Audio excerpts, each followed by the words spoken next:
জামাত তার লিডাররা বিপর্দা মহিলাদের সাথে খোলা। চরমোনাই পীরের নির্বাচনী আসনে প্রার্থী না দেওয়ার ঘোষণা দিয়েছে বাংলাদেশ জামায়াতে ইসলামী। দলটির ভাষ্য, বৃহত্তর রাজনৈতিক ঐক্য ও পারস্পরিক সম্মানের জায়গা থেকেই এই সিদ্ধান্ত। তবে রাজনৈতিক অঙ্গনে প্রশ্ন উঠেছে, এটি কি নিছক ঐক্যের বার্তা নাকি আসন্ন নির্বাচনের আগে কৌশলগত হিসাব?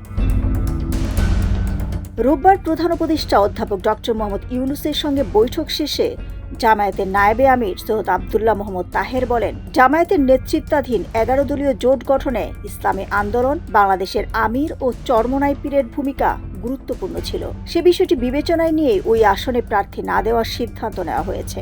আমরা ইসলামী আন্দোলনের সম্মানে তাদের যিনি নায়েবে আমির আছেন তার আসনে ক্যান্ডিডেট না দেওয়ার সিদ্ধান্ত গ্রহণ করেছি। জামায়াতের পক্ষ থেকে বলা হচ্ছে, বিভাজনের রাজনীতি নয়, বরং ইসলামপন্থী দলগুলোর মধ্যে সমঝোতা ও ঐক্যই এখন সময়ের দাবি।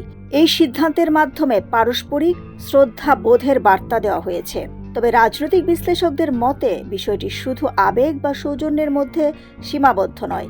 একটি শক্তিশালী ধর্মভিত্তিক আসনে সরাসরি প্রতিদ্বন্দ্বিতা এড়িয়ে গিয়ে জোটের ভেতরে সম্পর্ক দৃঢ় করাও জামায়াতের জন্য লাভজনক হতে পারে।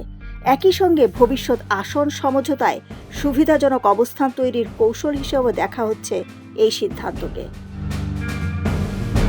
বিশ্লেষকদের আরও মত, চরমোনাই পীরের আসনে প্রার্থী না দেওয়ার মাধ্যমে জামায়াত একদিকে ঐক্যের বার্তা দিচ্ছে, অন্যদিকে নির্বাচনী অঙ্কে ঝুঁকি কমিয়ে রাজনৈতিক মুনাফার পথও খোলা রাখছে।